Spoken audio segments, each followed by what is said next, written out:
Yeah. So this is the chapter. Chapter name is Financial Management Function. Okay. So we're going to begin with it. So what is the purpose of financial management? Why does a company need to do financial management? See, anywhere you feel now you're not understanding, just pause me then and there that, ma'am, I'm not able to understand this point. Please explain again. Or you have a specific query to ask, then always ask it to me. Okay. No, Divya, it won't affect. We are starting a new chapter today. Yesterday's class was just an orientation of what the exam structure will be like and, how we are going to take our classes. All of that was covered in yesterday's class. So today's class, we can start with a fresh mindset that, yes, we are going to start off chapter 1. So don't worry about anything. If there's anything, I'll pitch in and then repeat anything needed from yesterday's class. All right. So, financial management is the acquisition and deployment of financial resources to achieve key objectives. Okay. So, what do you understand by each one of these terms? We are going to cover it in the upcoming paragraphs. So, let's read it again. What does it say? Acquisition and deployment. That means deployment means putting into use. So first is acquiring and then putting into use the financial resources. Now, next question would be what is financial resources? That also we'll cover, but just like a layman, let's consider it to be cash to achieve key objectives. So the business would be running to achieve some objectives. Financial management is used to acquire and deploy financial resources to ensure that we achieve these key objectives. So we can also analyze this definition by breaking it down into separate parts. Acquisition of financial resources. This involves obtaining suitable sources of finance and is a financing decision. So under financial management, you're going to take different types of decision. I'll just tell you, but later on also it will come in syllabus. One is financing decision. Second is investing decision. Third is dividend decision. And fourth is risk management. These are the four broad aspects of financial management. Always keep it in mind. And one very important thing you need to keep in mind when you're talking about financial management is what is the objective of financial management and what is that? It is the maximization of shareholder wealth. You might be thinking that we do financial management to maximize the profits. No, that is not the primary objective. Yes, it is one of the objectives, but the primary objective is the maximization of shareholder wealth. So acquisition of financial resources, it involves obtaining suitable sources of finance. Now, understand that now you're in the finance domain. One thing, let me be very clear, or those of you who have studied FR and other subjects, finance is not an exact science. It's not like there is only one way to solve things. There could be multiple ways, which we are going to learn also, to deal with the same matter. So let's say you could use one method to arrive at cost of equity, another method to arrive at cost of equity. So it is not an exact science that only this one method is correct. Finance as a principle or as a discipline, it allows a lot of different methods for dealing with the same particular matters. So don't, and sometimes you will see that the answers come differently using different approach. So don't get, agitated that, oh no, I've got a wrong answer. You may be right, provided you have done the calculations and all correctly, applied the concepts correctly. So you may be right. It's not never just one thing or one way of doing in finance. There could be multiple ways of doing things in finance. Okay. So I was coming to this point that it involves obtaining a suitable source of finance. What does it mean? So understand that you need money. Okay, let's forget business, let's forget companies. Let's look at you as an individual. You need money to function, right? Okay, so you need money to buy your clothes, to buy your groceries, to pay the rent. Okay. Now, you as an individual, tell me what is your source of finance? From where are you getting the money that you want to use to run your life? what are your sources of finance? You would be getting money from somewhere to do the basic things, right? From where do you get the money?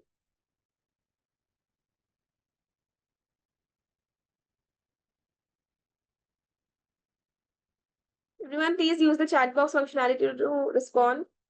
And whenever you respond to, that option shows to everyone. Okay.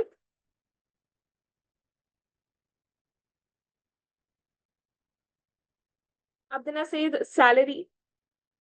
Okay. Others, what do you think? From where do you get the money?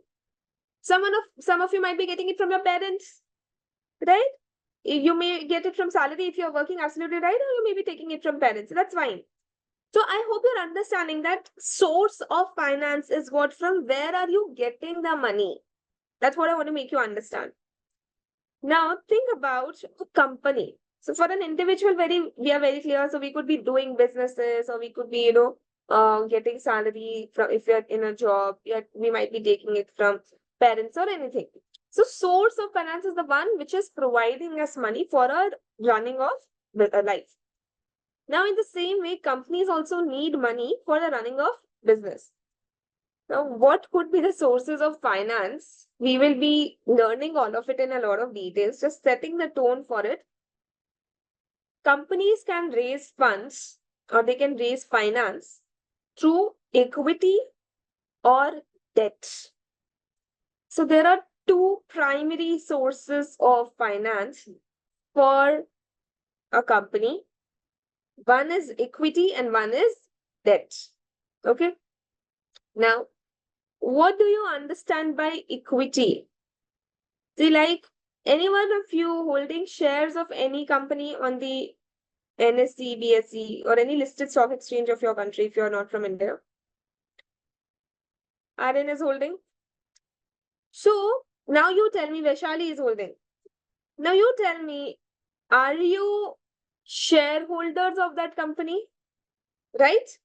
You have invested in the equity of that company. A company issues equity, and it's like you are participating in the business, in the profits of the company. Okay. So equity shareholder is to take ownership. So let's say out of 1000 shares of a company, you are taking 10 shares or 100 shares. Let's, for ease of our calculation. So out of 1000 shares, you are taking 100 shares of a company.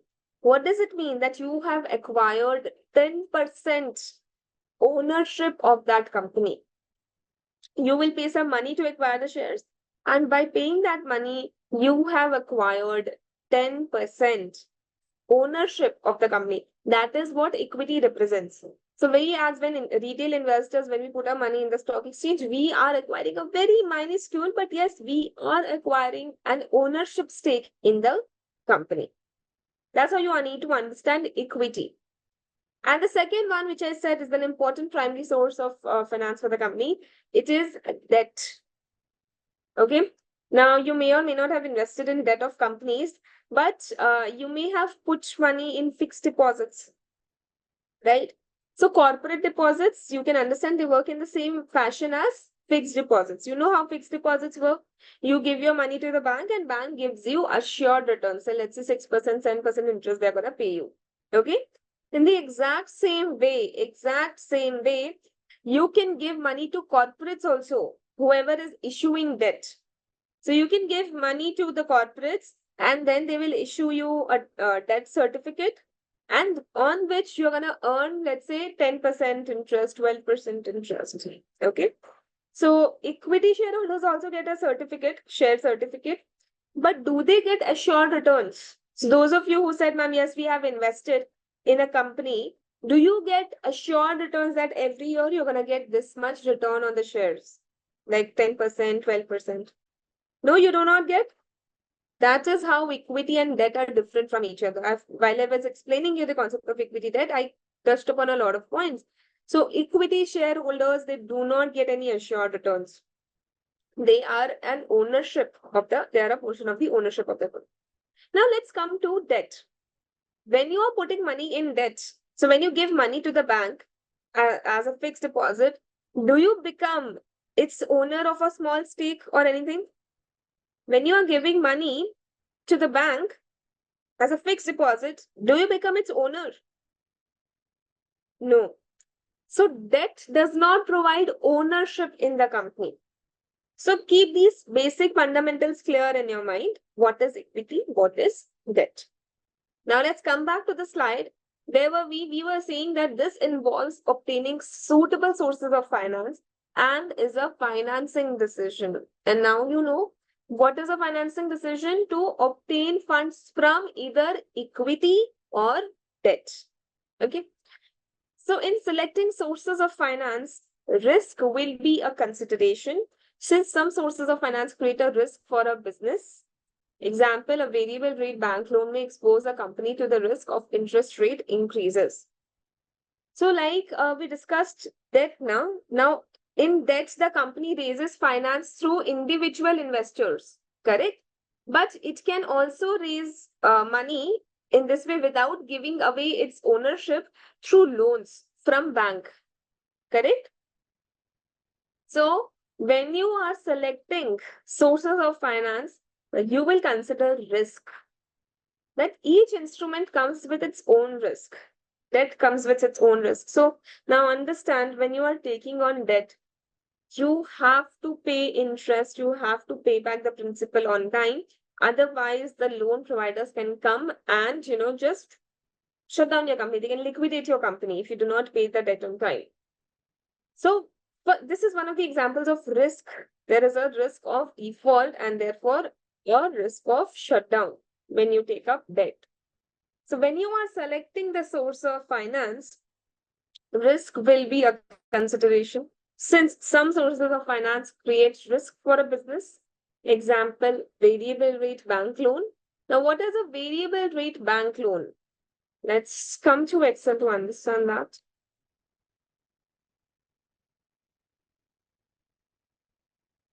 You're gonna get everything. You're gonna get these slides. You're gonna get the Excel, everything. So don't worry, huh? Like, you don't need to copy, paste, or write anywhere else.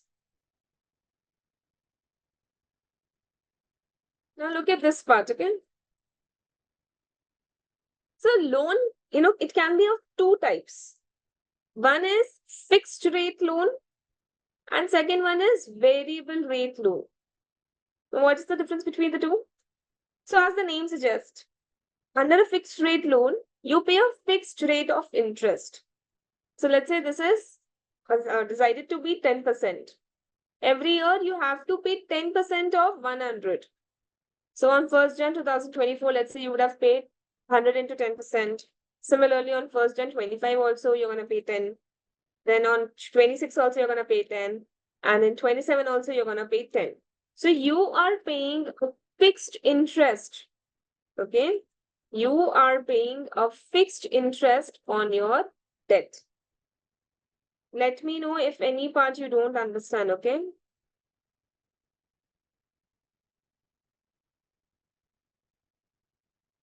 Now, in a similar way, we have a variable rate loan. Variable rate loan is also known as floating rate loan. Now, in this case, how do the interest rates work? So here the rates are not fixed. As the name suggests, the rates are variable. So interest is, let's say, kept as LIBOR plus 2%. And what is LIBOR? Before I come to LIBOR, any one of you who might have taken loans, okay, who might have taken loans, or anyone in your family might have taken loans. So you would have seen, how do the banks keep interest? They keep it as MCLR plus some 2% or 0.5%, 0.8%. So what they do, they link it to whatever is the lending rate in the market at every time the refresh is done for the interest rate. I hope you're understanding me. So what happens is, when you take a variable rate loan, a rate is chosen which is based on the economy. Okay. So on that rate, so let's say the LIBOR, it is announced in the economy that this is the LIBOR for this period. Similarly, in India also, we have MCLR plus certain percentage as the interest on variable rate loans. So coming back, so what do we understand that? that it is dependent on the economy, it's a MCLR or be it LIBOR. LIBOR is London Interbank Offered Rate. What is LIBOR? London Interbank Offered Rate. So it is the variable rate at which banks lend to each other. Listen to my words again. London Interbank Offered Rate. It is the rate at which banks lend to each other. So when you as a corporate take a loan from a bank, they charge you LIBOR plus certain something extra. Okay.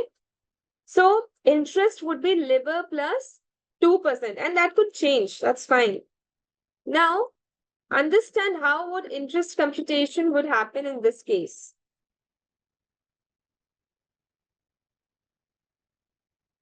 So LIBOR is 8%. Let's say on 1st Jan 2024, the LIBOR which is announced in the economy is 8%. So how would you compute your interest? Then it would become 8% plus 2% into 100. Clear? Then on 1st Jan 2025, when the LIBOR is refreshed in the economy, the rate turns out to be 8.5. Now, what would the interest be calculated as? 8.5 plus 2% multiplied with 100. Similarly, when the rate refresh happened in 2026, let's say the rate turned out to be 7.2. So 7.2 plus 2% multiplied with 100 and so on and so forth. So if it turns out to be 6.8, so what will be the interest computation? 6.8 plus 2% into 100. Okay. So that is how the interest would be computed. Everyone, please tell me, did you understand the two types of loans? We're going to use it later on as well. Everyone, please take a look at the example and confirm if it is fine.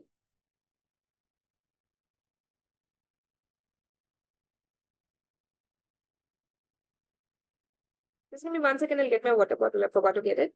Everyone, do look at the screen and let me know if you're fine.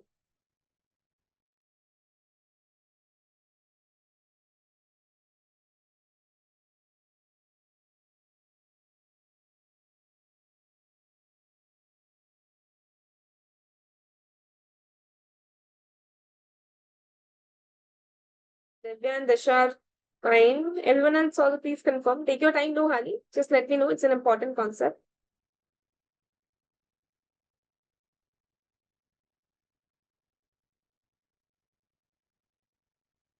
Here? All right, perfect.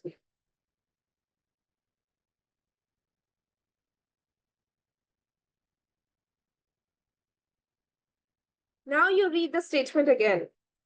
In selecting sources of finance, risk will be a consideration since some sources of finance create risk for a business. Example, a variable rate bank loan. Now you can visualize what a variable rate bank loan is. So example, a variable rate bank loan may expose a company to the risk of interest rate increases. So when the interest rate was 8%, when the LIBOR was 8%, you were paying $10 of interest. When the LIBOR changed to 8.5, you had to pay $10.5 of interest. So what is happening? You as a business are getting exposed to the changes which are happening in LIBOR. That is what risk is.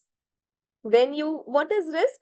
When you get exposed to uncertainty that can be quantified, that yes, this is the uncertainty which is coming in the business. So risk is when you do not know with certainty what would be your inflow or what would be your outflow. That is how you need to understand risk.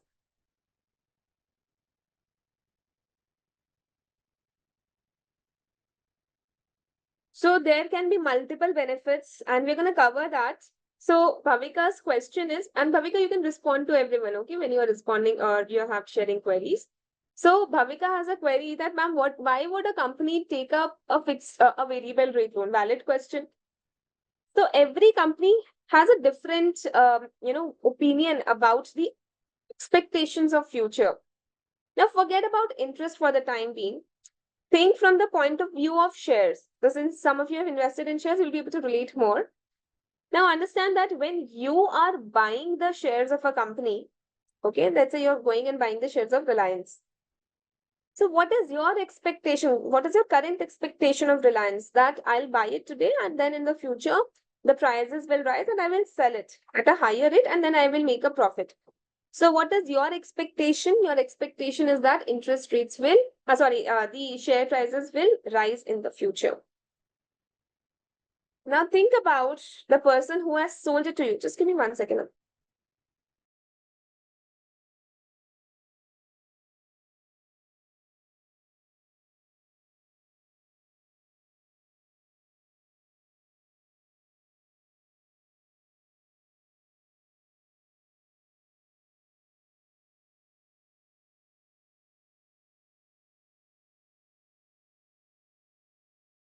Yeah.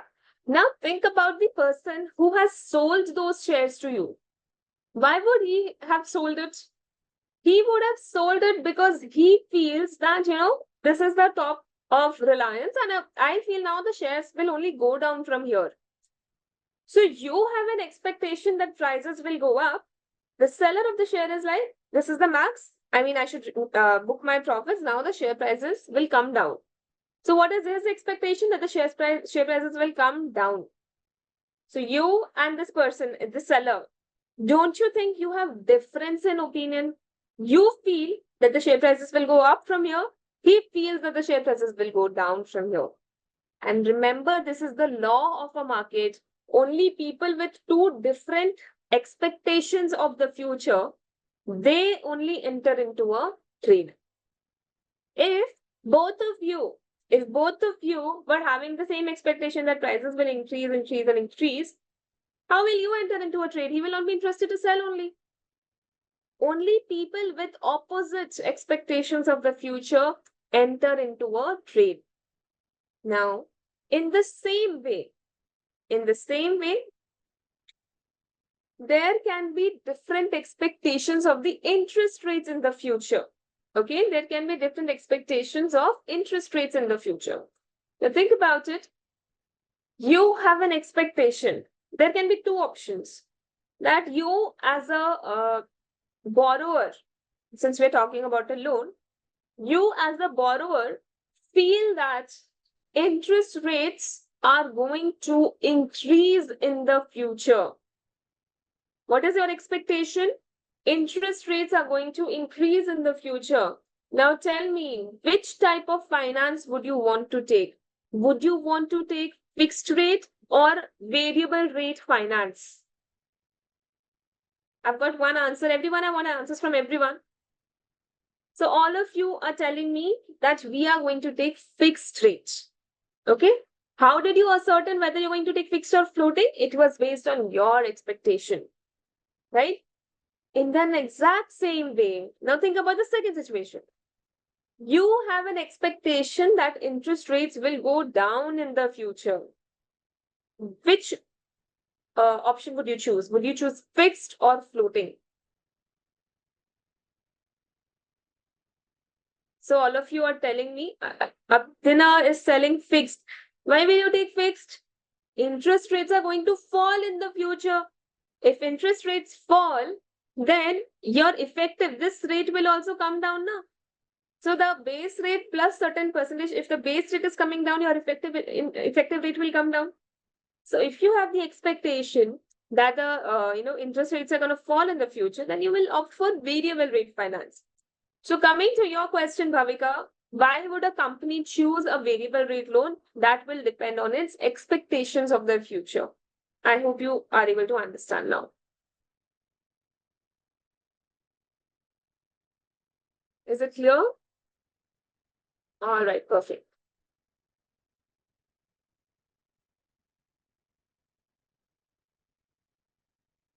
Okay. So in selecting sources of finance, risk will be a consideration since some sources of finance create risk for a business. Example, a variable rate bank loan may expose a company to the risk of interest rate increases. Okay.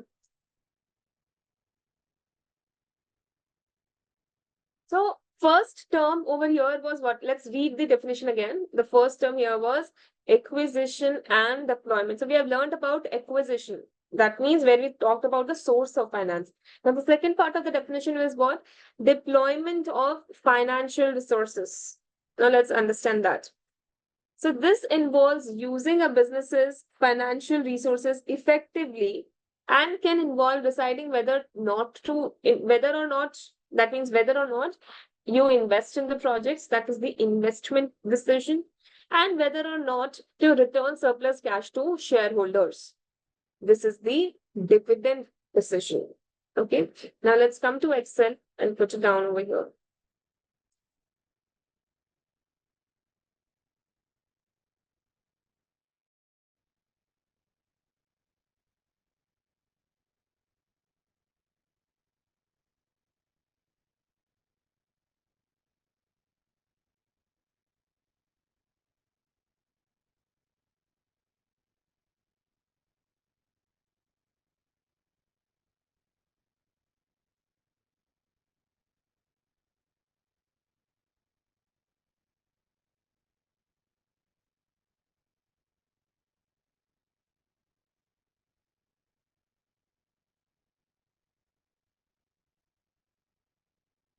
Okay.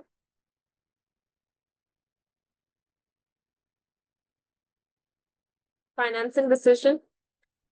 You understand to evaluate source of finance.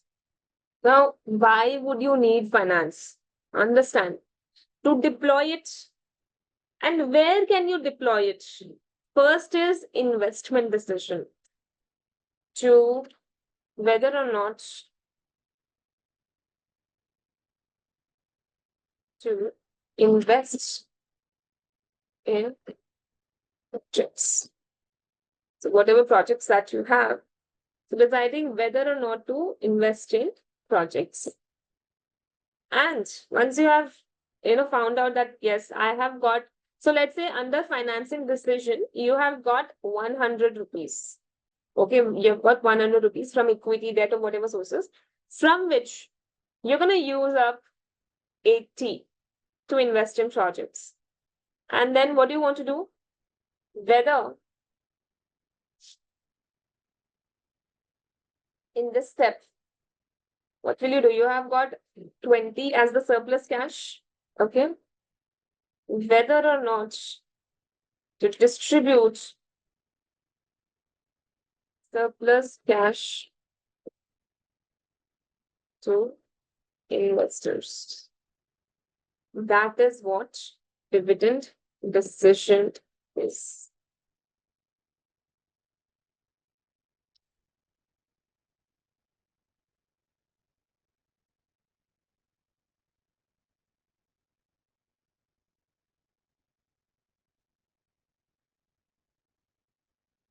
Please tell me, are you clear, everyone?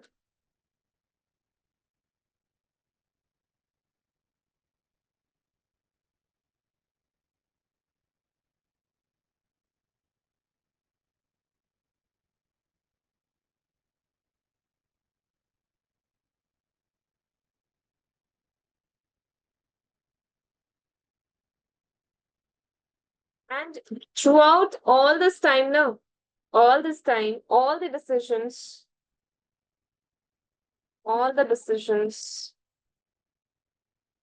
require risk management. This is the basics of financial management. Clear? So always be clear. Financing decision is to evaluate sources of finance. So let's say from that decision you have acquired 100 rupees.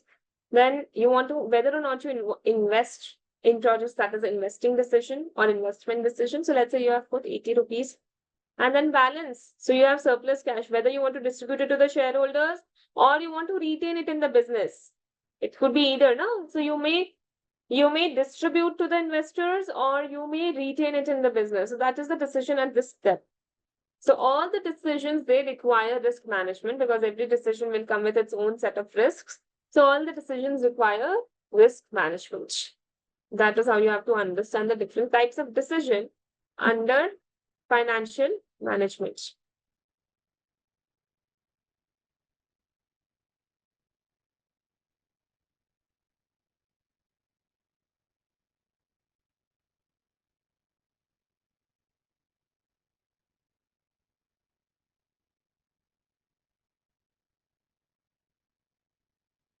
Now, on that note, let's come back and read it. So this involves deployment. Now you're putting into use. So whether you're investing it in, whether you're putting your money in projects or whether you are giving it to the shareholders. So this step, it involves using a business's financial resources effectively and can involve deciding whether or not to invest in projects, that is the investment decision, and whether or not to return surplus cash to the shareholders, that is the dividend decision. When making investments, risk will again be a consideration. Okay. Now, the next part is what? Profits. What did I tell you in the beginning? What is the primary objective of financial management? It is maximization of profits or maximization of wealth. Sorry, wealth. What is the primary objective of financial management? Maximization of profit or wealth? Wealth. So, what is wealth? We'll come to that. How do you understand wealth? We'll come to that. But first, let's understand why profit is not the correct benchmark to keep. So profit maximization is often assumed. It's not, but it is often assumed to be the main financial objective of a business. In fact, this is not the assumption made in financial management. In reality, shareholders often express disappointment in a company's performance even when profits are rising. Okay, so this suggests that profit is not sufficient as a financial objectives. So now understand that it's not like every company makes profits. So there are profitable companies also, let's say ITC. ITC is a profitable company and it commands a certain value in the market. Now imagine companies like Flipkart. Are they making profits? No, they are into losses. But do they have value? Do they have value? Does Flipkart have a valuation? Or only profitable companies have value? Think about it.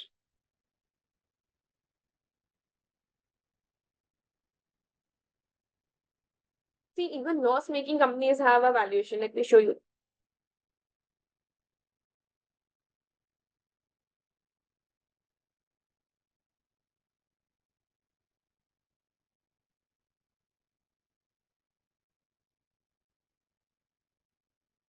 Current estimates place Flipkart's valuation between 38 to 40 billion dollars. Okay? And you know what the profits of or losses of Flipkart is? It reported a loss of 48 billion Indian rupees, not dollars. Okay, that was dollars.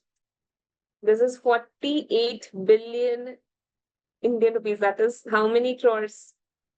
48 billion will be 4,800 crores of loss they are making. Okay, 4,800 crores of loss, and whereas they have a valuation of 38 to 40 billion dollars. Okay, so yes, it is making losses, but still it has a valuation. We can see that. Okay, now coming back.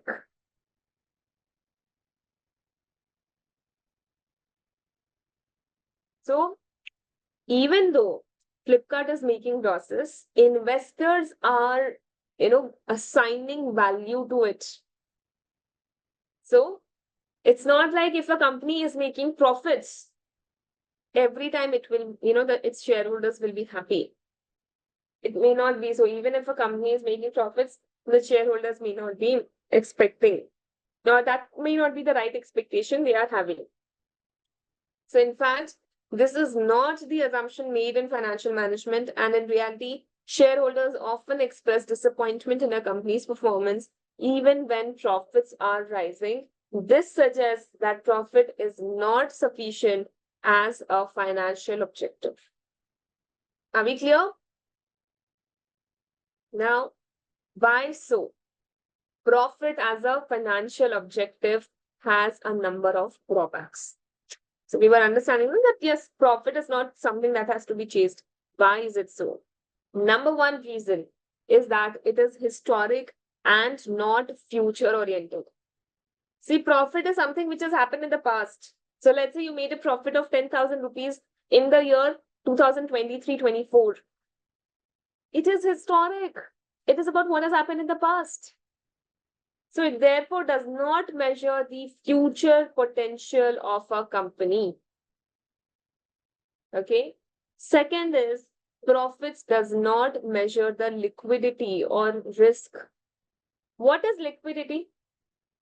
What do you understand by liquidity? Tell me. Anyone who knows what is liquidity?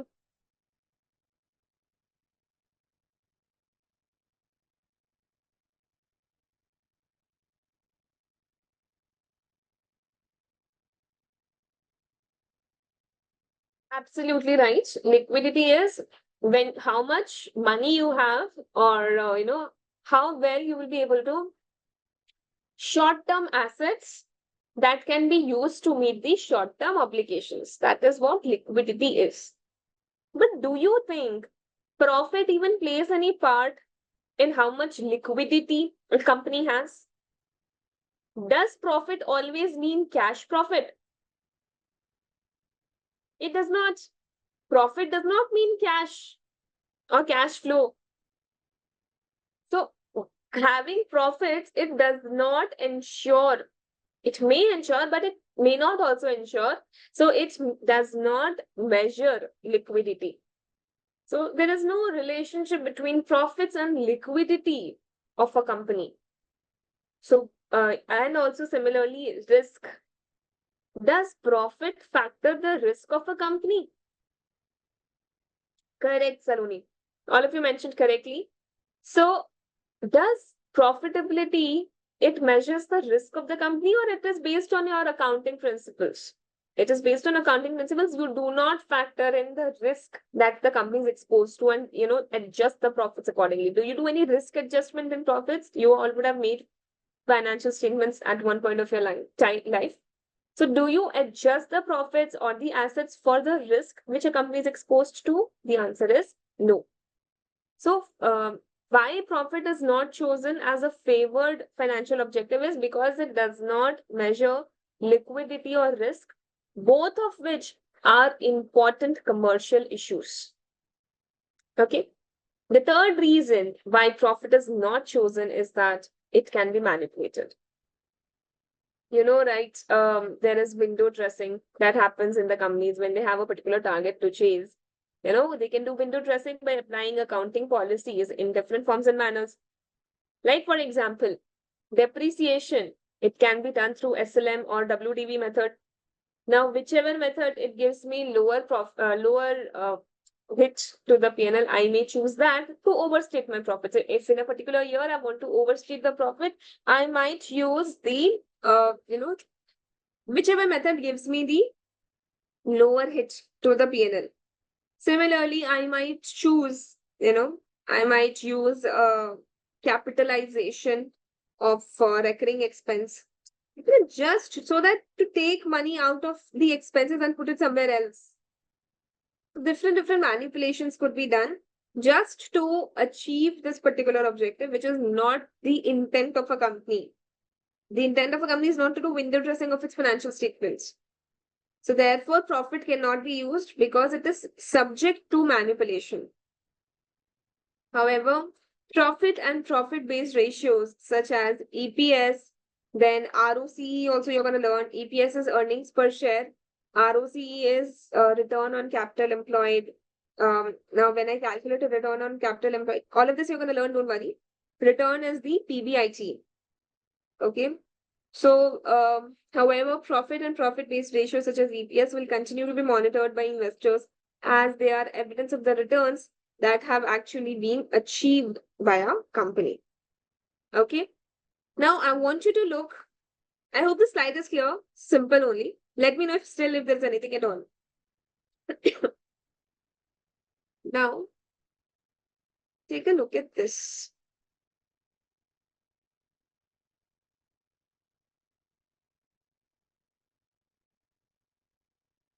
Sure, Divya. So what are the drawbacks? Divya wants me to repeat the drawbacks.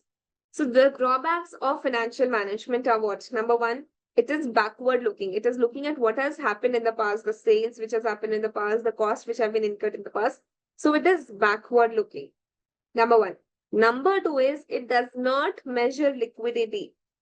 So I told you, even profit making companies, I mean, they can have liquidity crunch. How so, ma'am? So let's say you made a sales on credit, you made a credit sales. So that will come in your P&L. It doesn't have to be cash sales only to come in the P&L. So even credit sales come in the P&L. So you put that in the profit and loss statement. But what happens? You do not realize the money for 3 months, 6 months, 9 months. You don't get the money. So what has happened? Your cash got blocked in the debtors. So your business is not having liquidity, although it is having a profit. Whatever sales you made, it got reported in the profits of the statement of profit and loss. So although the company is profitable, but it is possible that it does not have liquidity, meaning to say it will not be able to pay off its short-term obligations. So that is what the demerit of profit is. And third one is that it can be manipulated by following different types of accounting policies or doing deliberate manipulation like capitalizing the revenue expenditure. So all of these things can be done. Is it clear now?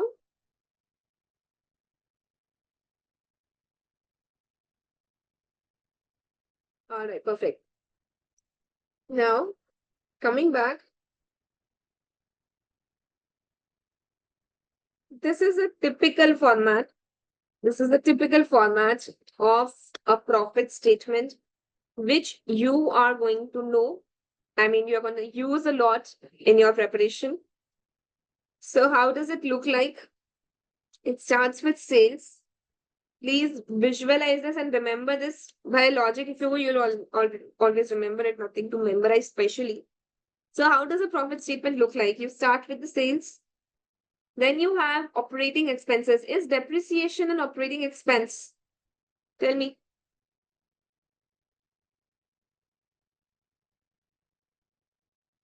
Yes, depreciation is an operating expense only. So you minus the operating expenses. Let's say that is 60. Okay. Then what are you left with? You are left with operating profit. So from sales, you have reduced the operating expenses. So what are you left with? Operating profit. Operating profit is also known as PBIT. Ma'am, what is PBIT? Profit before interest and tax. So what is PBIT? I'll write it down over here. Profit before interest and tax, that is PBIT. So let's say that is 40. From it, you're going to reduce interest. So this was profit before interest and tax. From it, now you're reducing interest. So what will you be left with? You will be left with profit before tax, that is PBT. Please let me know if any part you don't understand. Let's say your interest was 10. So your PBT becomes what? 30. Now from it, you reduce taxes. Let's say taxes at the rate of 30%. So 30 into 0.3. 30 into 0.3 is what? 9. So what will you be left with? It is profit after tax, that is PAT. Okay. So profit after tax, or you can also say this is the profits for shareholders, equity as well as preference shareholders. Okay. So let's say that would be how much? 21. 30 minus 9, 21. Then out of which you may pay preference dividend. If you have preference share capital, you may pay preference dividend. And then what will you ultimately be left with? You will be left with profits for equity shareholders. SH is what? Shareholders. So please tell me if this format is okay. Very simple, very basic format, but very important. Take a look at it. No hurry. Let me know when you're done.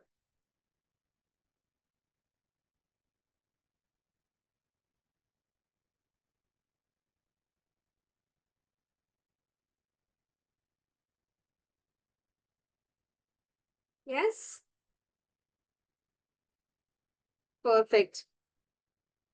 Now, this is one way to represent profits, and this is more like an accounting way.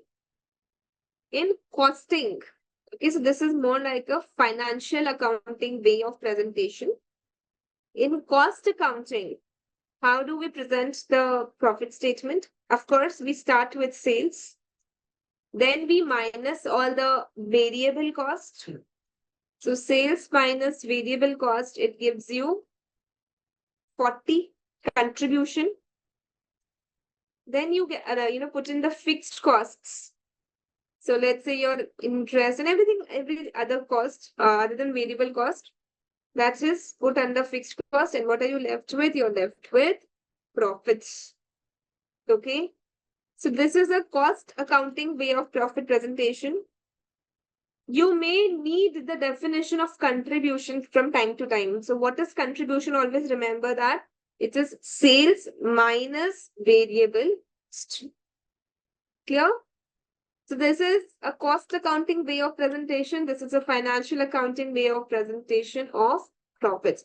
Both of them should be clear to you. Take a moment, take a look at both of them. Just go by the basics. We'll be doing a lot of questions. I'm just setting the tone. These all will come in the form of questions later on. So take a look and let me know if it is fine.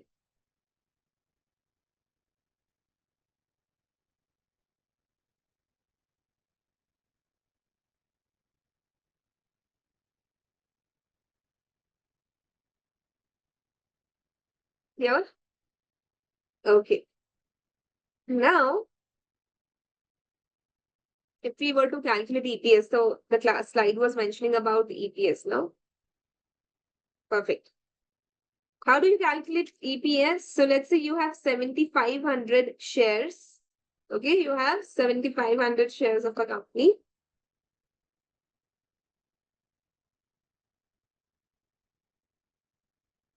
How will you calculate EPS? EPS is earnings per share.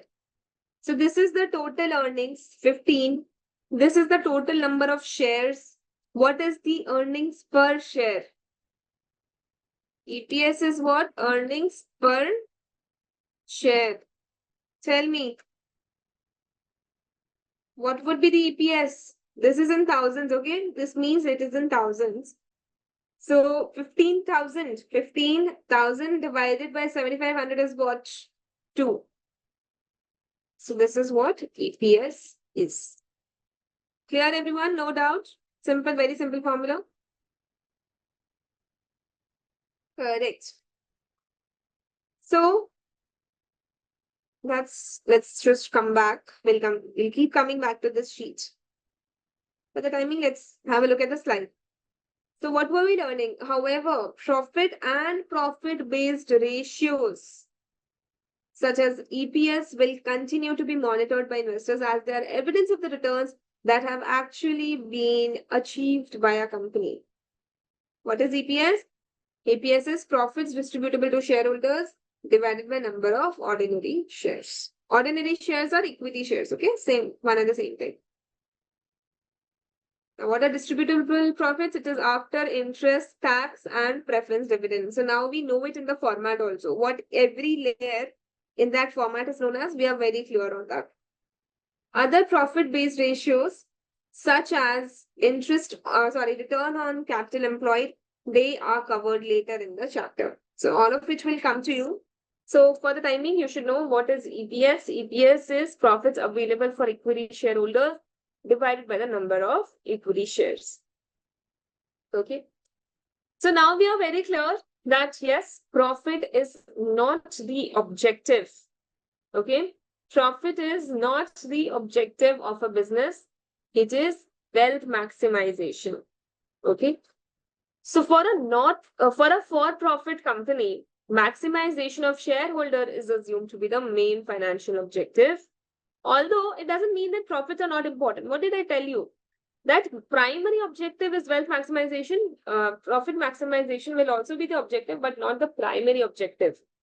Your guiding light while taking decisions would be whether it maximizes the wealth of the shareholders, and not, you will see whenever you're evaluating decisions, you will not see that whether it is increasing my profits. You will see whether it is increasing the wealth of the shareholders. That's how you take decisions under financial management. So, for a for profit company, maximization of shareholder wealth is assumed to be the main financial objective, although profit based objectives are still important. The wealth of the shareholders in a company comes from. So, I've been using the term wealth all this while, and I told you that I will tell you what wealth is. So, let us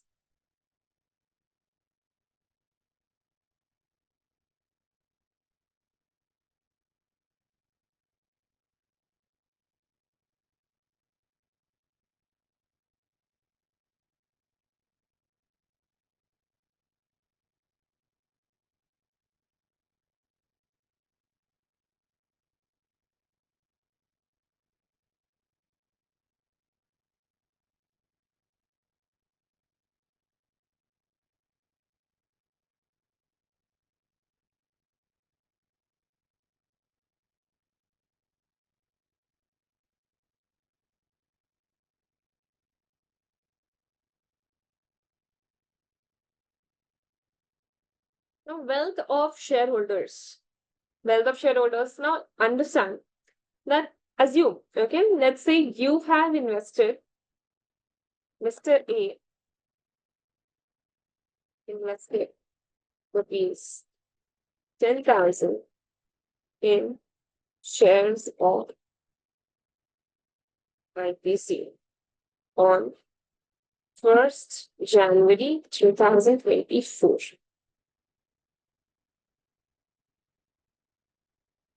Rates on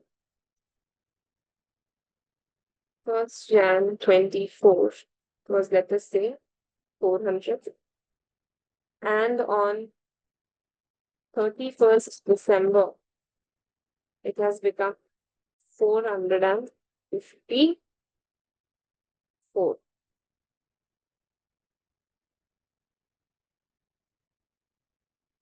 It's 456.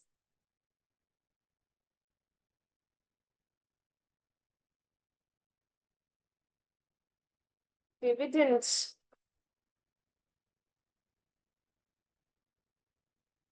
paid during the year 2024 is, let's say, 24 rupees. That's 24, okay? 24 rupees of dividend per share has been paid during the year. Now,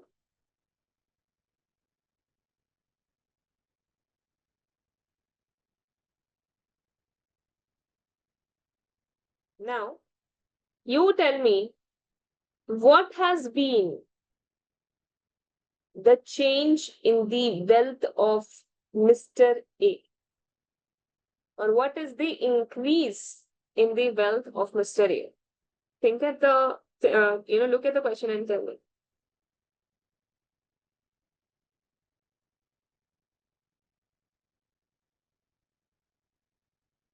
So Vaishali says 8 lakhs, okay, 20%. On a different ways. Now let us calculate.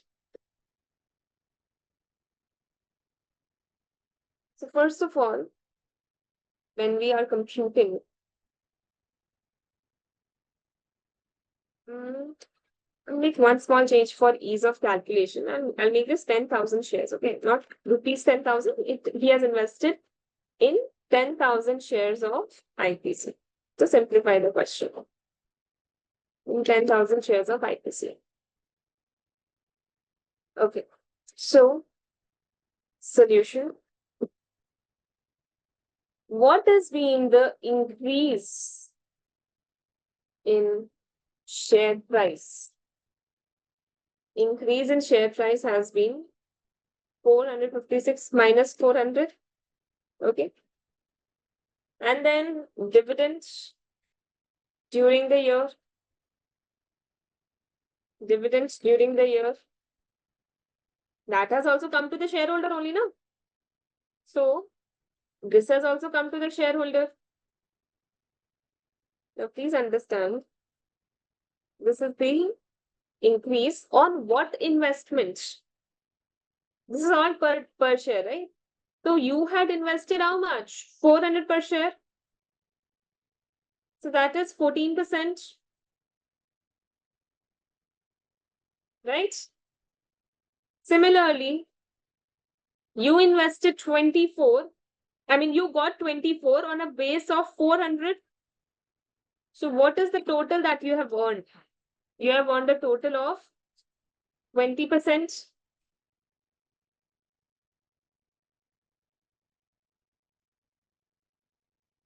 Okay.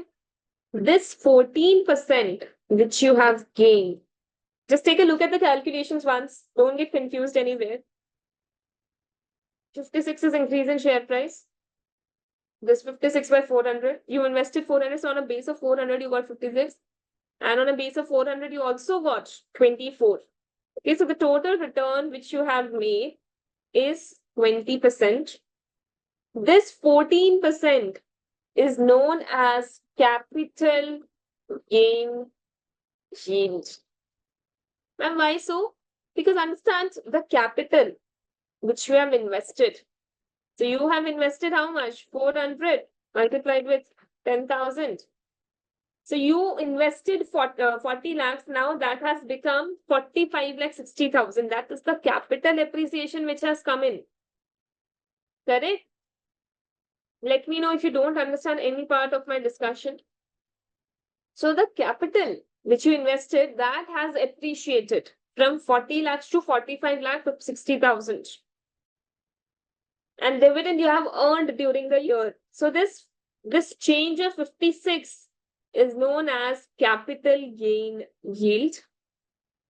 And the dividend is known as dividend yield.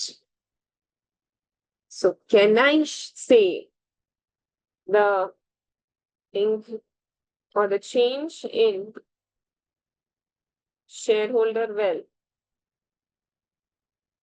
is capital gain yield plus dividend yield? Think and answer. Can I say the shareholder has gained through capital gain yield as well as through dividend yield?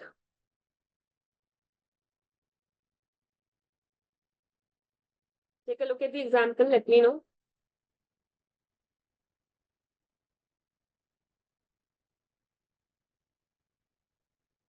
Yes? Capital, you want me to explain again? So please understand, what is capital? The money that you have invested. Okay, well, how much money did you invest? You invested 400 into 10,000, that is 40 lakh rupees. You invested 40 lakhs, but after 1 year, that means you invested this on 1st of January and on 31st of December, the rate became 456 per share. That's the trading value in the market today.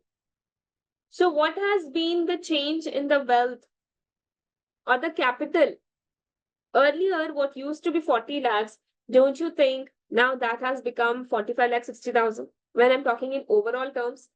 And when I'm talking in terms of per unit or per share, 400 rupees has become 456.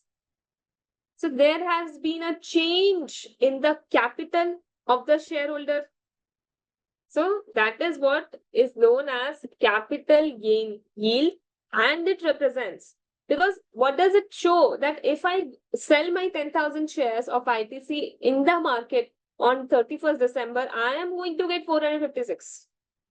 So that is how you calculate the yield, the capital gain yield. Dividend yield is simple, whatever dividend you have earned during the year, that is dividend yield. And total 20% is my change in the shareholder wealth. Okay, so that is how you compute. Now, coming back,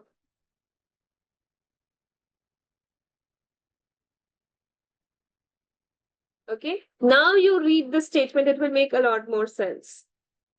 The wealth of the shareholders in a company comes from dividends received and market value of the shares. I hope now you can visualize. ITC shares 400 became 456. What is that? Why is that happening? It is the change in the market value of the shares. And it also received 24 rupees of dividend. So that is the dividend receipt. So a shareholder gets its wealth from two sources. One is the dividend, another one is the market value. So the market value of shares will depend on the forecast future cash flows of the company and the perceived risk of these cash flows.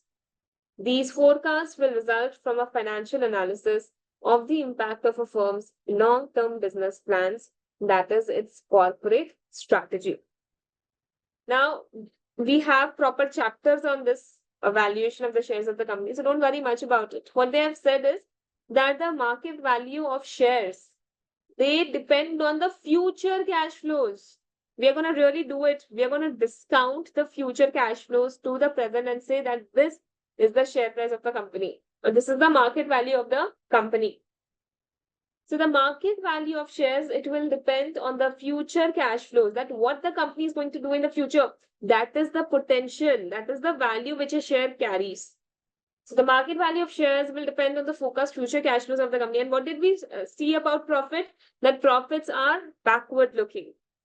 Whereas valuation, market value of a share is forward looking. So the market value of shares will depend on the forecast future cash flows of the company and the perceived risk of these cash flows. These forecasts will result from a financial analysis of the impact of the firm's long-term business plans.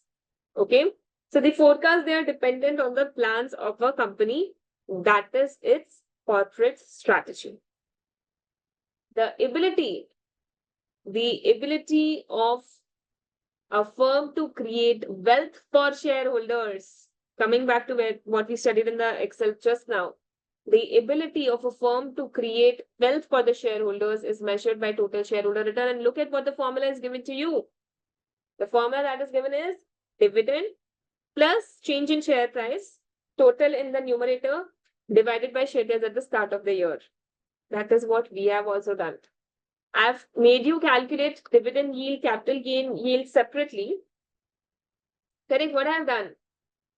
The change in share price divided by the opening share price, dividend divided by the opening share price. So I've made you calculate this separately, but you can do the same thing, right? What I'm trying to say is change in share price divided by dividend, whole of it divided by 400. See, I'm going to get 20%. Same thing.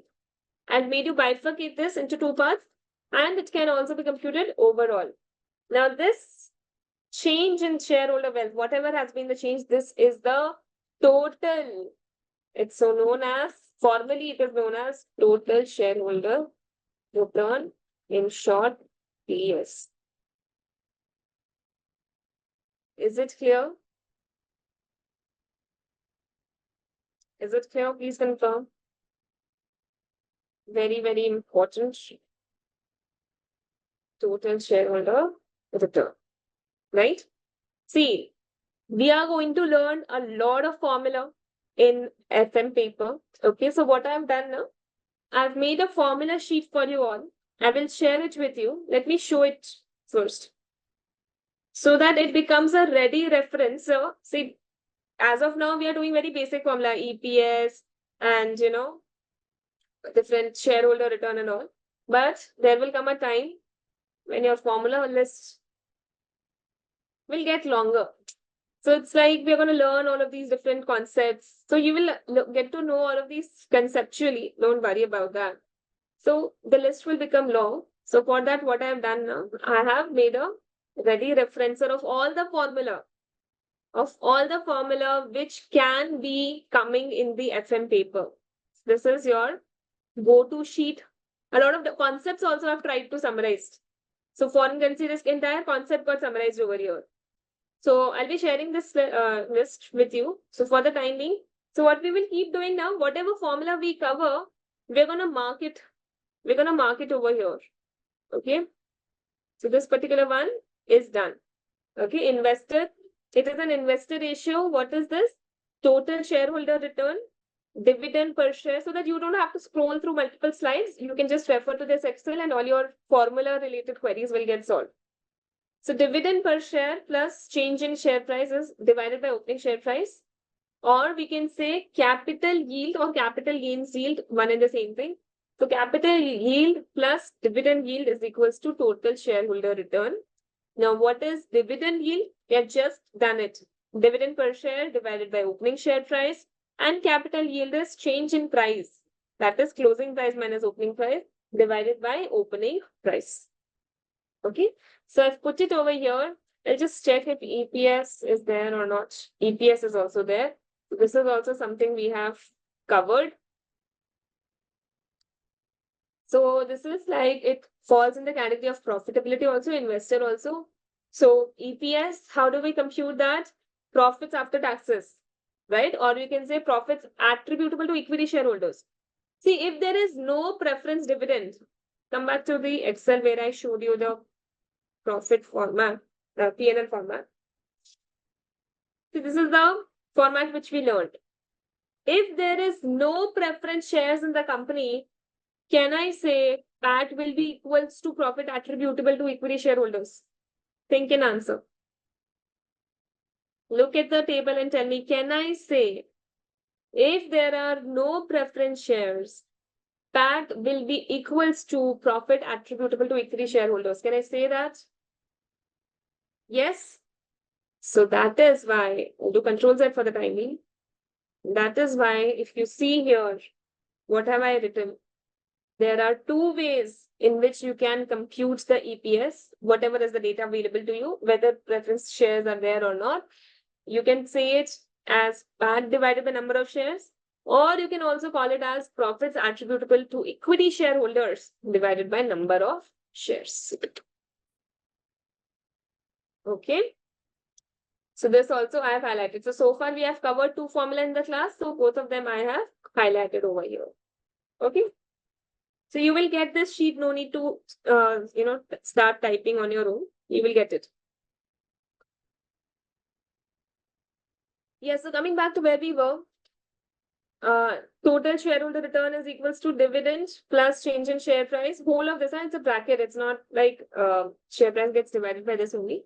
So dividend plus change in share price, whole of it divided by share price at the beginning of the year.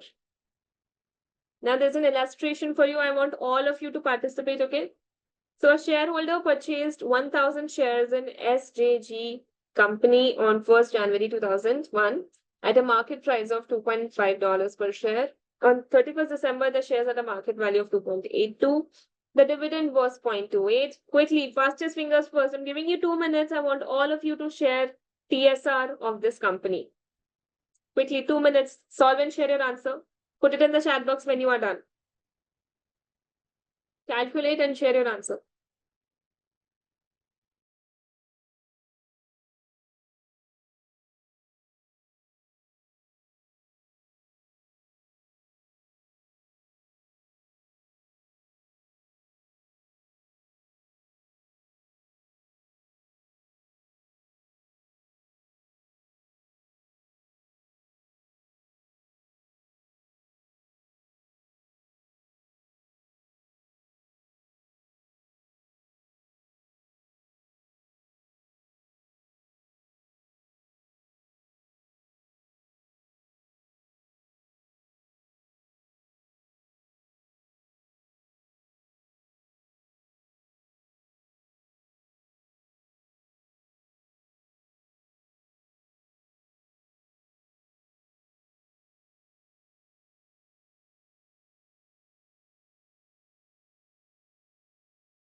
So very good. I've got a lot of answers. Let's see whether that is correct.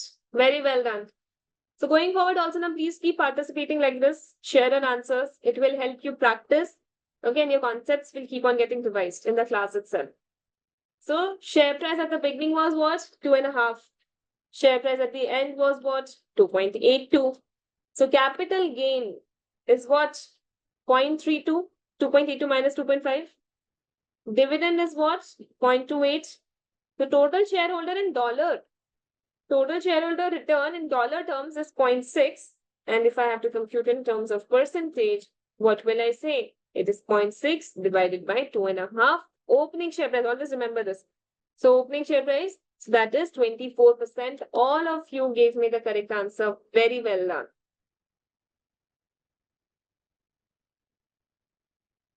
Coming back. So there's one more question. Let's see. B company has just released its financial results for the year and its profits before tax increased by 38% over the previous year. This was due largely to a doubling of sales in Southeast Asia. However, the share price of B company fell by almost 20% immediately after the profit announcement. Now think about it. PBT increased by 38%.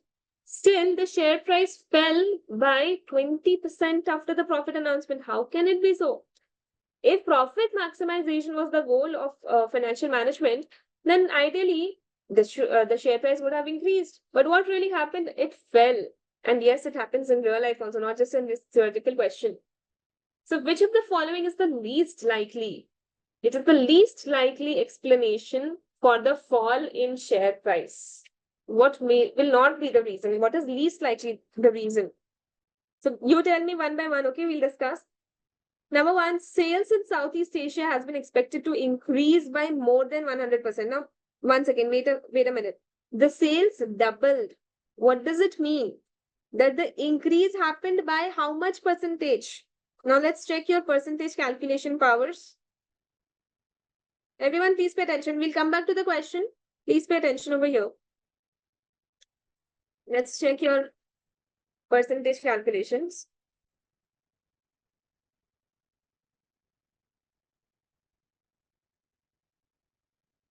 So your share price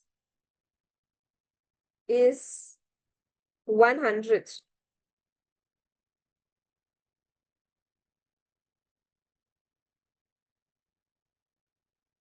On 1st of January, and on 31st of December, it became double. Okay, 100 into 2. What is the percentage increase in share price? Tell me. The share double. What is the percentage increase in share price?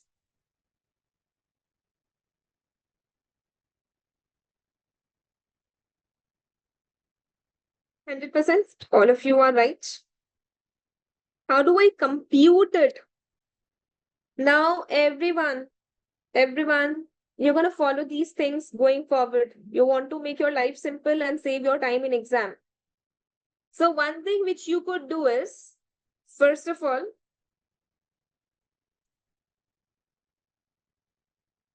one thing which you could have done is, you would have said that, ma'am, first let's find out the increase in share price. Okay, 200 minus 100. So you compute this 100. And then you say increase in share price in percentage terms is 100 divided by 100 and put it in percentage form. So this is one class 5 way of solving this question. Okay. I'm sure, this is the way you would have been solving the question. So let's say if I just, change the numbers a little, you would have used this approach, right? That whatever is the change in share price divided by the opening share price. That is how you would have computed it. Correct? Now, this is a very childish way of doing maths. Going forward, what we are going to do is directly we are going to compute it over here. And how do we do it? Please have a look. We will do 200 divided by 100 minus 1 and make it in the percentage form. What did I do, ma'am? 200 divided by 100 minus 1. How is the number coming out same as this? What magic is happening?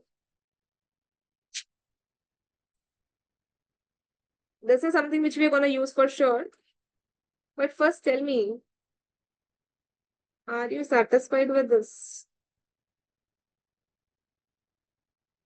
Are you satisfied with this? How is it happening? Let me explain to you. So what did you do in this formula? Let's break it down. See, it's very basic things I'm telling you right now, but I'm going to use it going forward. So I want you to be logically clear with what is happening. So what did we do over here? It is, if I have to break it down, I found out closing price minus opening price. Okay. And here, what did I do? So closing price minus opening price divided by opening price. Is this what I've done over here in this formula? Correct? Please follow me. And if you get stuck anywhere, just tell me. So yes, I've done this closing price minus opening price.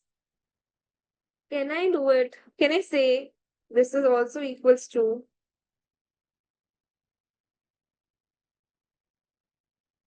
those of you who don't remember class 5 maths, please tell me, can I write it like this? Can I open the bracket and put it inside? Think and answer. Can I write this particular statement, closing price minus opening price by opening price? Can I write it as this? Closing price by opening price minus opening price by opening price. Basic maths, class 5 maths.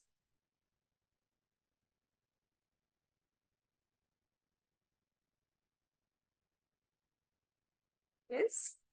Now you will see something happening. Can I say closing price minus, divided by opening price? Can I write it as 1? That is exactly what I've put in this cell. Closing by opening minus 1. Just look at the flow. Just look at the flow.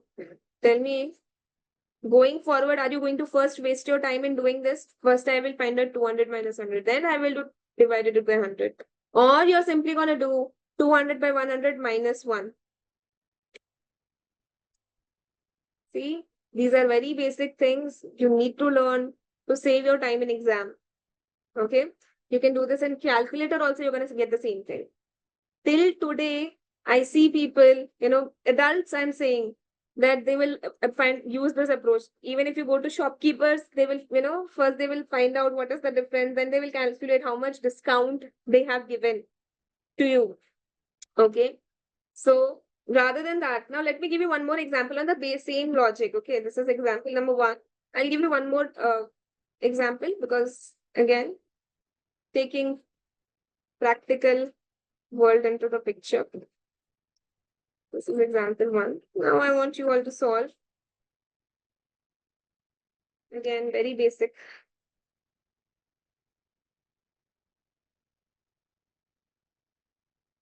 Example 2.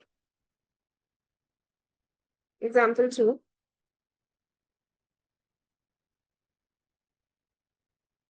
This is the cost price. Cost price is, let's say, 20. And sell price is 35.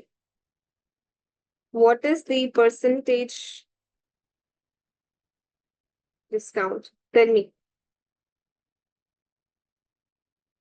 You may solve using any approach. Tell me. What is the percentage discount?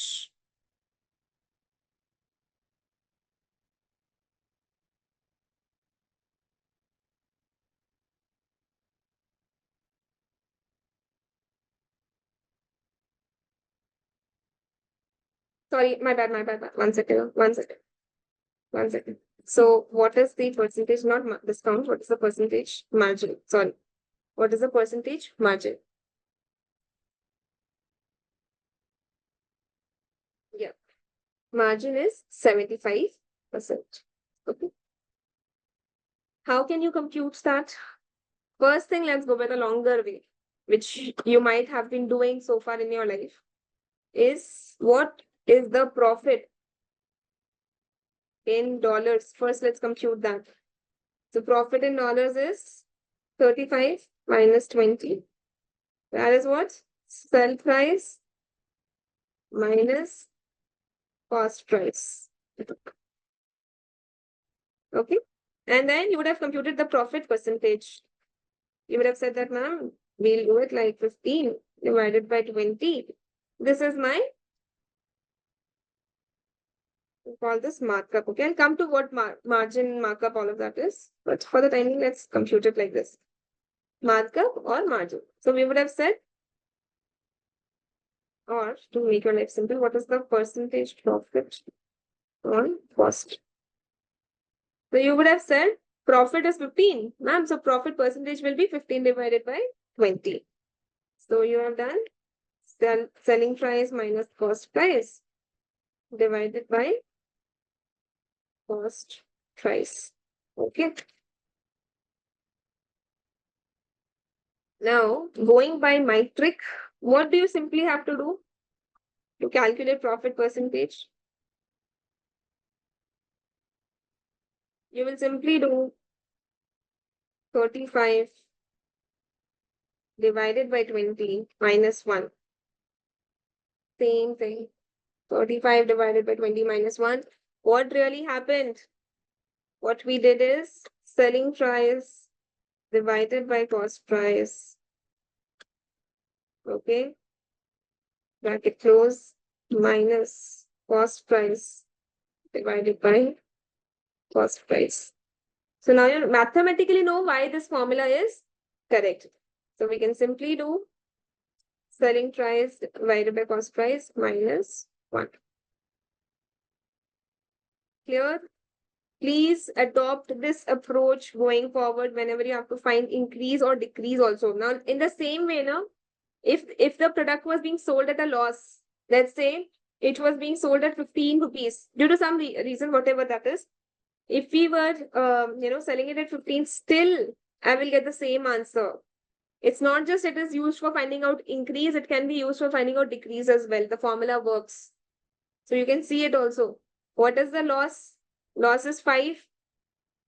You purchased at 20, you're selling at 15, so the loss is 5 on a base of 20. Similarly, if you just apply this formula, what is the price later on? 15 on a base of what? 20 minus 1. That is my profit percentage. I hope all of you are understanding this basic maths. Nothing to be taught over here. Nothing new. You would already be knowing this. But just remember that this is what we are going to keep using going forward. Nowhere now we are going to use this long approach. I don't want to waste even a single second in your exam. Okay. So this is the profit percentage and how it is computed. I've shown you logically also the formula that follows. Okay. Put it here. Now coming back to where we started off this discussion. Now, what happened in this case? This was largely due to doubling of sales in Southeast Asia. So the sales had doubled. Now, can I say the expectation was that sales will increase by 100% or sales will double? They are one and the same thing. I can say that now. I showed you with example over here. Sale doubling, or we can say that doubling of sales is equals to 100% increase in sales. Or we can say that here we have discussed the example of share price. So we can say that. Please tell me, are we clear with this? We can say that doubling of share price is equals to 100% increase in share price. Correct? Now, So let's first read through all the options. So sales in Southeast Asia had been expected to increase by more than 100%. That means it was expected that the sales will increase by more than 2x. So rather than doubling, it should have been more than the double. Second reason, which is most least likely to be the reason for the fall in share price, could be the depreciation charge was higher due to a change in accounting policy. Okay. So let's park the question. I'm not giving you right or wrong. Let's read the options first. The level of B company's business risk has increased over the year, so its share price fell. Okay. And delays in the launch of the new products are expected in the coming year. Now, out of all the four options, what do you think is the right answer? What do you think is the right option?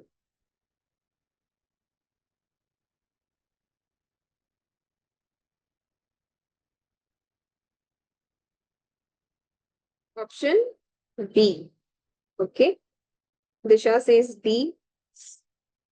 Okay. Divya says A. All varieties. Now, just what C is left. Anyone going for C also?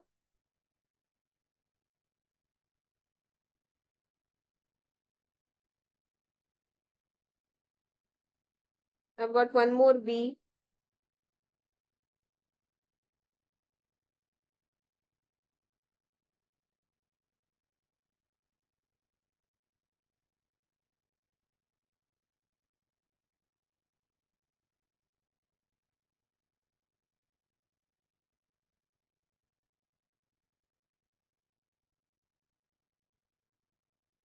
Okay, so proponents of B are increasing.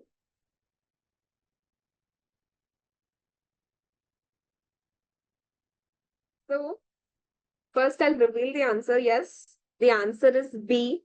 Okay, the depreciation charge was higher due to a change in accounting policy.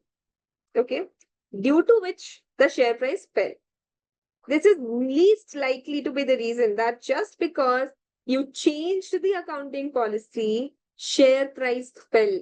Think about it like this. Logically, also, it will come to you, like the change in depreciation policy and share price fell. It seems illogical when you hear it.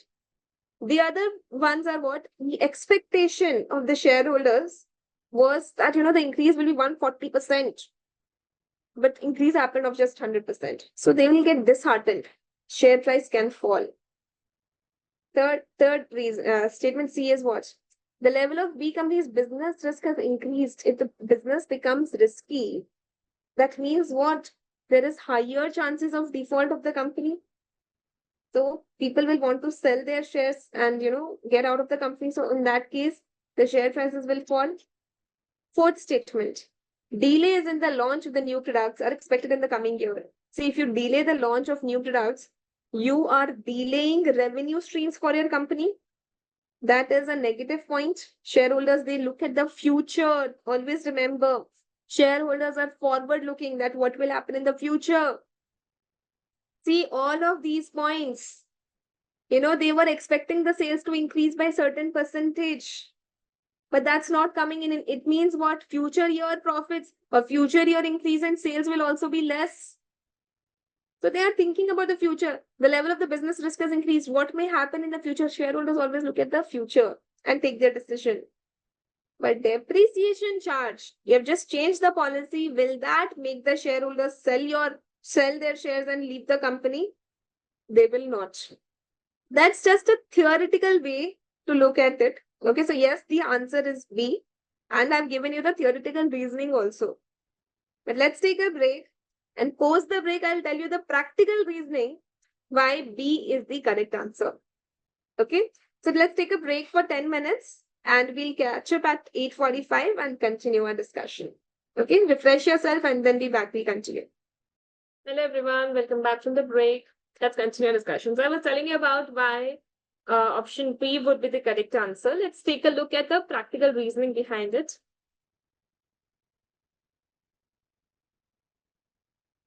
So yes, the correct answer is depreciation charge was higher due to change in accounting policy. The share price will fall if future returns fall, or if the risk rises. This is the case with the other options.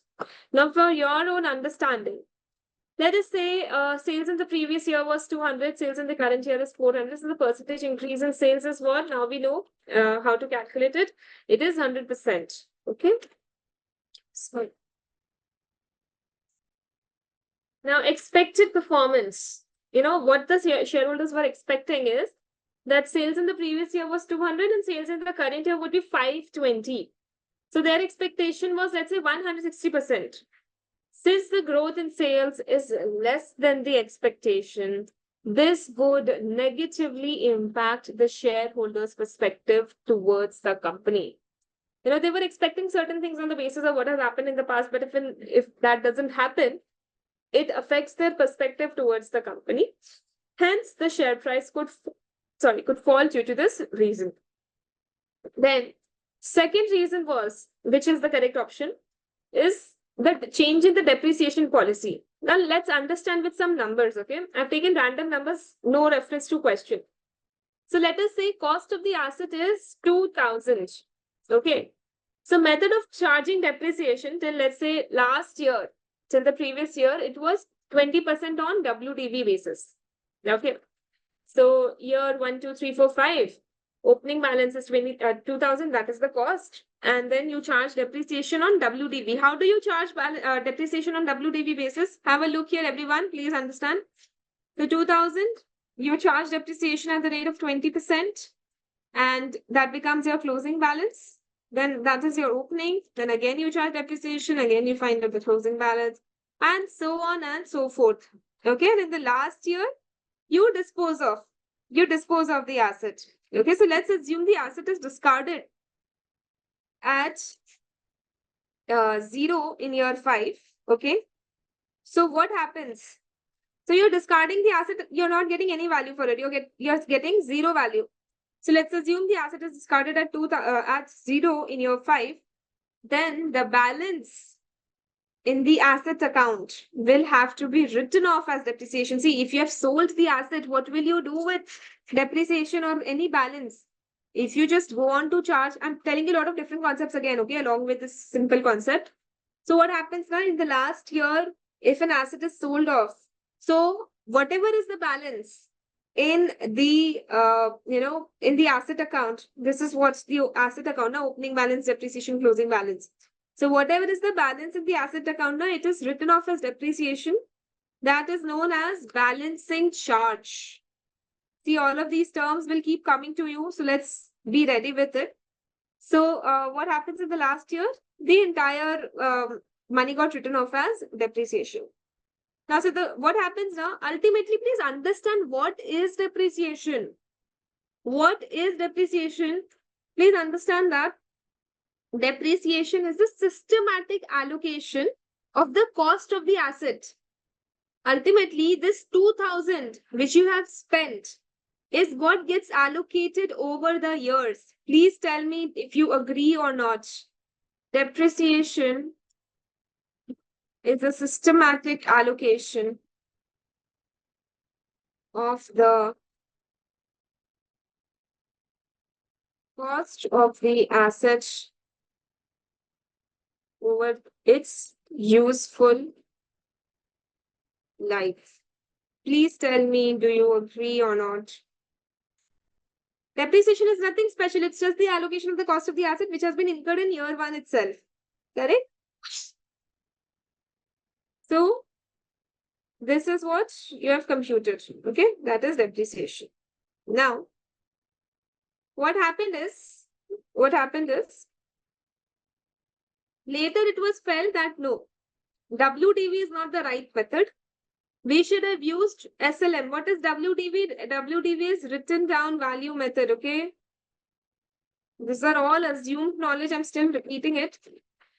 WDV method, okay? And then it was later realized that no, depreciation should not be charged as WDV. It should be charged as straight line method, SLM method. So year 1, 2, 3, 4, 5, opening balance is this. Okay. 2,000, you charge depreciation at 20%. And under straight line method, what happens? Does the depreciation amount change? No, it remains same over the years. Okay. So whatever is the depreciation, it gets charged off. So you're seeing again 2000. What does it show? Depreciation, total of depreciation being same as the cost of machine shows that depreciation is merely an allocation of the cost of the asset. Correct? So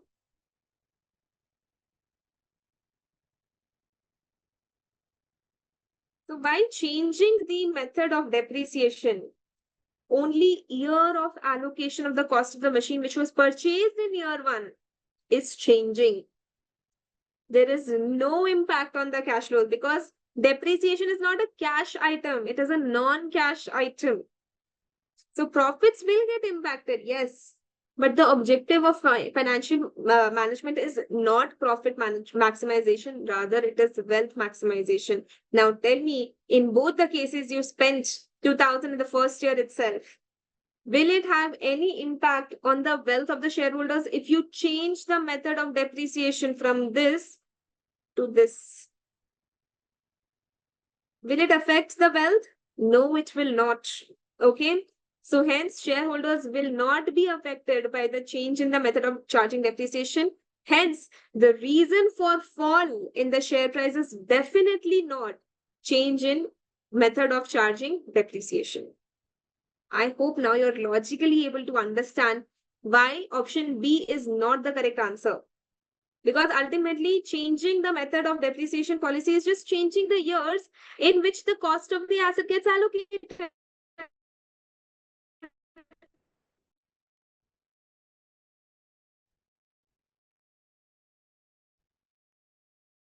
The amount which is getting allocated in each plus minus here and there, but overall it will get netted off anyways. So it shows that changing the depreciation method does not have any impact on the wealth of the shareholders, and therefore they will not react with a fall in the share price because of this reason at least. Okay. Those of you who said anything other than B, are we clear, 100% clear on why this is the answer? This is the least likely reason for the fall in the share price. Yes, expectations can hurt. So they had an expectation that it will be, let's say 160% increase in sales, but the increase turned out to be just 100%. So yes, this is the reason. When the business risk has changed, so of course, since the business becomes risky, the shareholders will not, some of the shareholders may not want to remain invested, so they may want to exit the company by selling the shares. So when they sell the shares, ultimately, prices start to fall. And then delays in the launch of new products. When that happens, what is going to happen? Your revenue stream is getting delayed.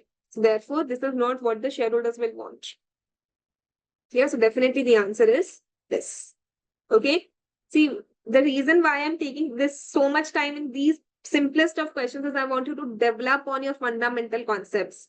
What is SLM? What is balancing charge? What is WDV? So get your, basics strong. Okay, I hope you're with me so far. Any doubt, anyone? Please let me know. Don't feel shy. If you still have a doubt, I'll address it. If it is 100% clear, just message me a yes.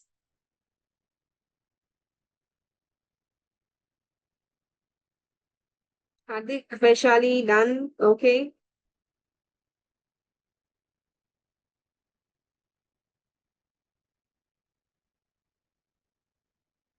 It doesn't happen. Normally what happens is SLM keeps it same over the years, and WDV initially as the depreciation charges higher, it keeps coming down over the years. So there's nothing like more or less. Overall, ultimately, the cost is same under both the methods. Na, Aryan? 2000 is what gets allocated. So per year basis, it may change. Okay. But overall, the cost to the PNL, the hit to the PNL will be the same under any method that we follow.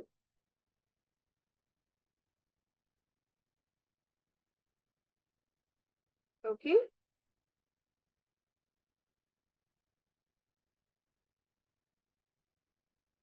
All right. So let's move to the next slide. We have one more question. Magneto PLC. Everyone will participate and try to solve it. Okay. Magneto PLC has objectives to improve EPS and DPS, that is dividend per share, by 10% per year. So this is their objective. They have given you the data of C. Now you will see, keep seeing these things. I told you that these are basic fundamental concepts which you need to know, that format of PNL. So they have given you PBIT, interest, tax, then PAT, then preference dividend. This is normal dividends. Okay, if nothing is mentioned, these are your normal dividends. Then retained earnings, number of ordinary equity shares, ordinary share price at the beginning, at the end of the year, sorry, at the end of the year. And then you have to solve for these questions. What is the current year earnings per share, growth in DPS, total shareholder return? Okay. So these are the three questions. Please open your workbook. Please open your workbook at activity 2. Okay. I am putting this on display. I'm giving you some 5-7 minutes. You should be able to solve all three subparts. This question is from the workbook only, PPP workbook. If you want to take a screenshot, you can do that. You can press Windows Shift key and S. If you don't have the book right now, you may take a screenshot. Windows Shift key and S of this page. Keep it in, Control V, paste it somewhere in Excel or Word, and solve the question using this. So either you can press print screen button on your laptop, or you can press Windows Shift key and S, drag a rectangle around this part, paste it in Excel or Word, and refer to it, what all you need to solve. And this is the data. Using this data, find out the answer to the three questions. Should take about 5 to 7 minutes. I want all of you to solve and share. If you have the books, you can open activity 2 from the workbook. Let me know whenever you're done. Just put your answer in the chat box. I'm here. Let me know when you're done. So let's take a look at the answer. A lot of you have messaged. Very well done. So we'll review the answer and then see who all of you got it right.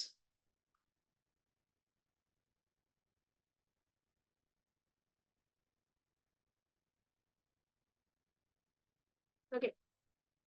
So profits after interest and tax was given to us as 14,500. Okay. And then from it, we had to reduce the preference dividend, which is 200. And then we get, profits minus preference dividend. That is this 14,300. Number of shares was given as 100,000. So we get that the EPS is 0.143. Note, equity dividends would not be deducted to calculate EPS. Last batch, I got a doubt, ma'am, should equity dividends should also be deducted to get EPS? No. The reason is because, EPS, it represents earnings for shareholders. So whether it is retained in the business or whether it is distributed to the equity shareholders, all of it belongs to the equity shareholders. So you will not reduce equity dividend to calculate EPS, which is their money only or their income only. So equity dividends would not be deducted to calculate EPS. EPS represents earnings for shareholders, and equity dividends are also earnings for shareholders. Correct? So, just this thing which I want to add here. See, this one. Earnings for shareholder concept. Okay.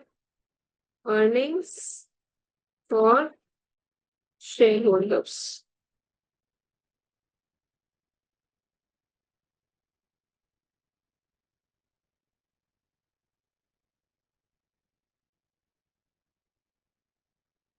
So there are two options available with respect to profits attributable to equity shareholders. So you can do two things.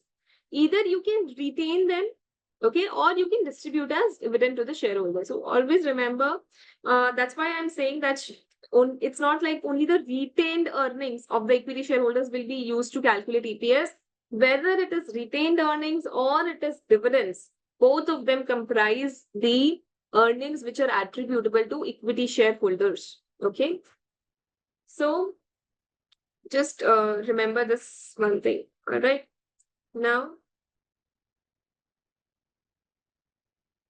I have a concept to discuss, but I'll come to it later. All right. So this is one thing which you need to know, and then I'll come back to the question where we were.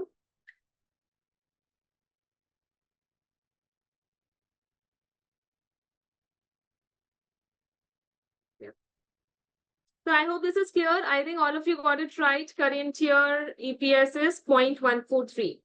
Now, what has been the growth in the dividend? So last year dividend was 7986 and current year dividend is 8585.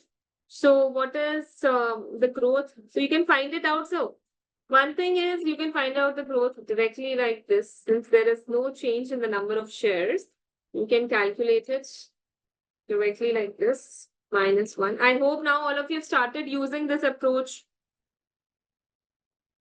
Here also we can use it. See, what is the growth in the dividend? Either since there is no change in the number of shares, total dividend amount can be used to calculate growth in dividends.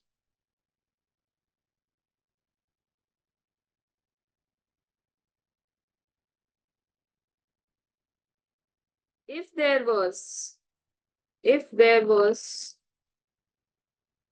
change in the number of shares, then EPS should be used to calculate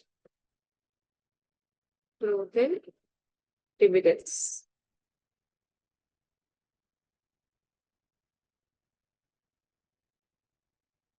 So the answer to the second question is 7.5% growth. Next is share price at the beginning is 4.7. Share price at the end is 5.16. So what is the TSR? You can calculate it directly by adding up both the change in share price and the dividend, or you can calculate it like the way I have done it. So capital gain is what? 5.16 minus 4.7. Dividend is what? 0.09. So the total shareholder return in dollar terms is 0.55. So TSR will be 0.55 divided by 4.7. So this is your answer. Very well done. All of you got it right. Perfect. Perfect. It shows that you have learned the concept well. All right. Coming back to the question. Now the next concept, something which we already know now. So financial management is based on a framework of decisions that are designed to maximize shareholder wealth. So maximization of shareholder wealth happens through, why is it divided by 4.7? What is 4.7? See. 1 second. Which 4.7 are you referring to? This one. Because this is the opening share price now. So last year closing share price will be the current year's opening share price. Right? I'll write it down over here. So last year's closing share price would be current year's opening share price. Right?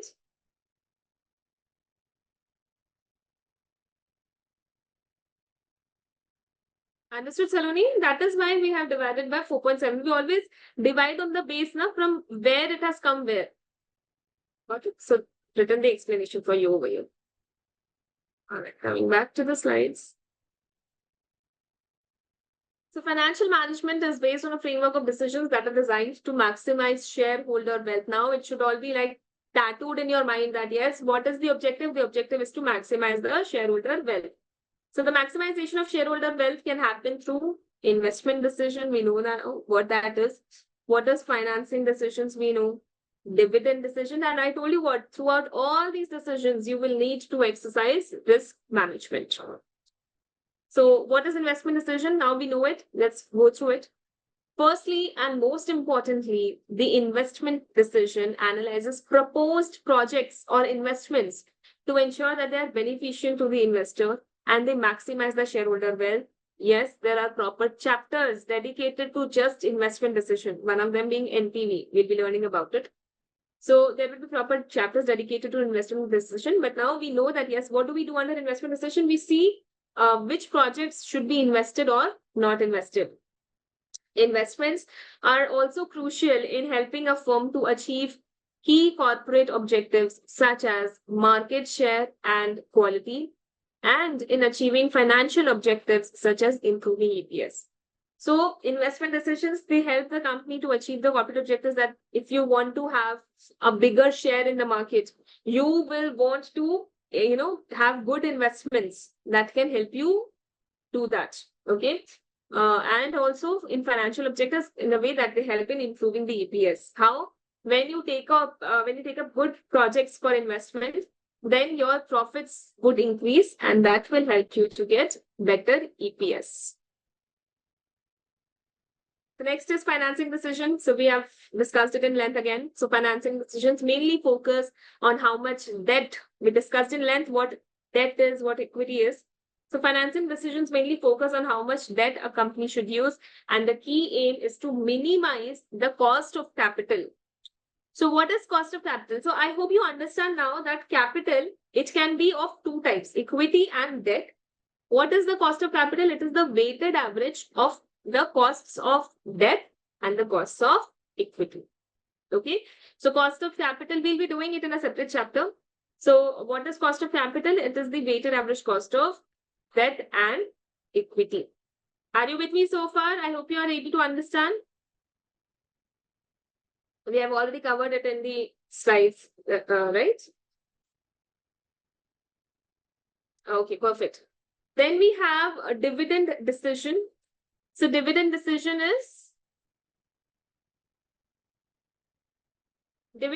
considers how much to pay to its shareholders. It is determined by how much a firm has decided to spend on investments. So let's say you have, I'll show it to you from here, which we were discussing here earlier. This.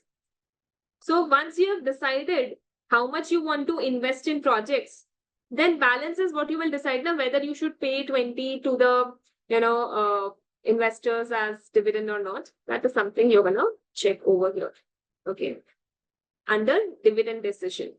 So that's what written in the text. So the dividend decision considers how much to pay out to the shareholders. It is determined by how much a firm has decided to spend on investments. That is under investment decision. And how much of the finance needed for this has to be raised externally. Now, very important point. Okay. Let me show this to you.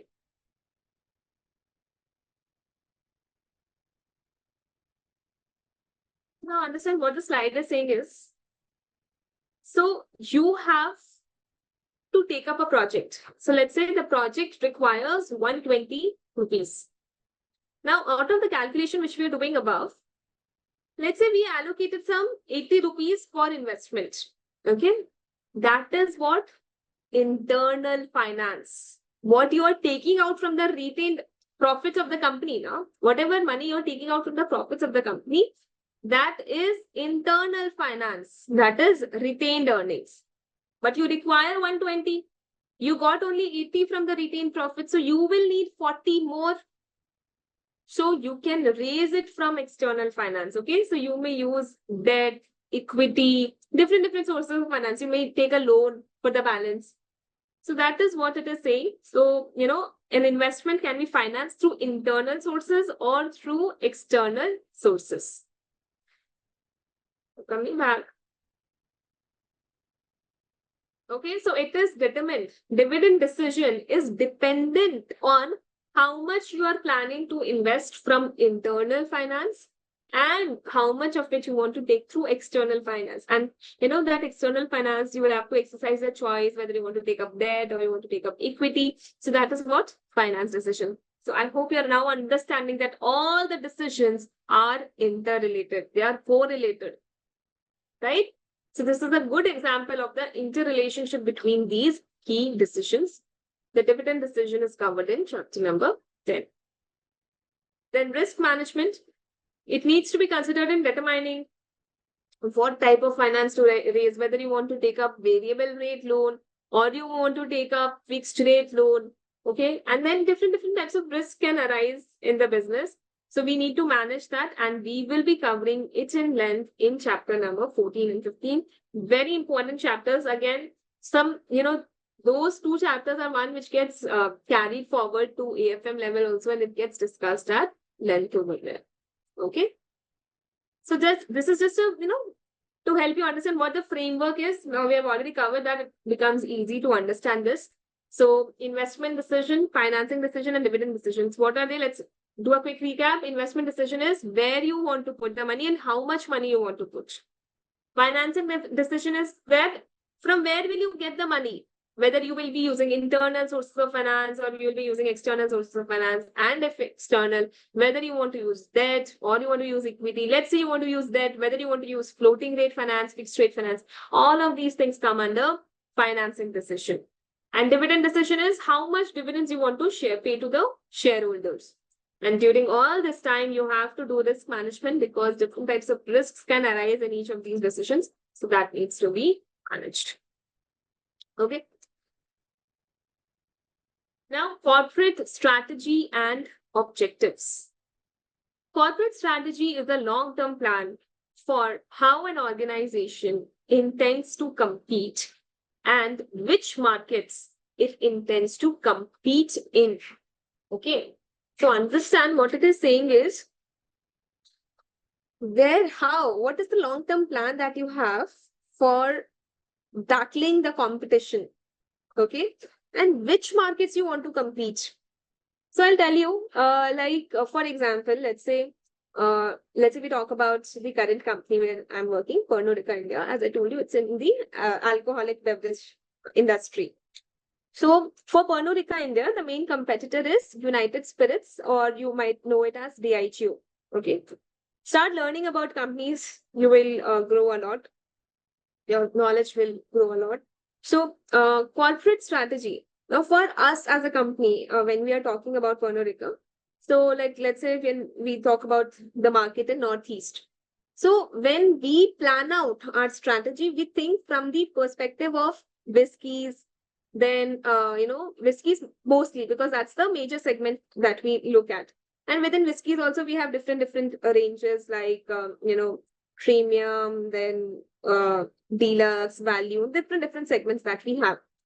So when we talk about our corporate strategy, it is a long-term plan for how an organization intends to compete and which markets it intends to compete in.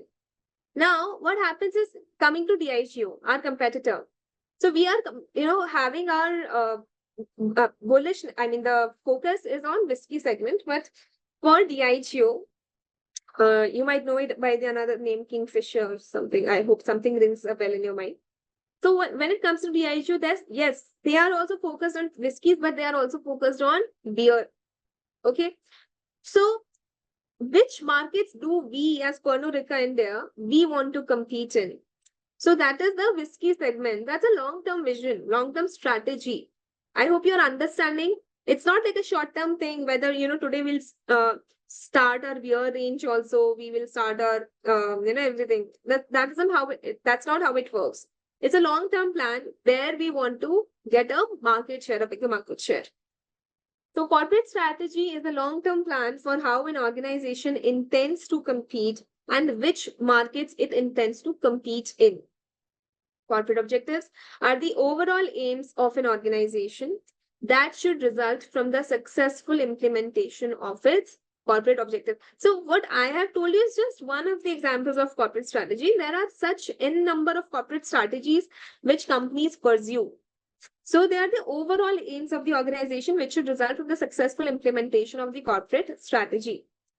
Some corporate objectives such as shareholder wealth maximization and profit maximization have already been considered.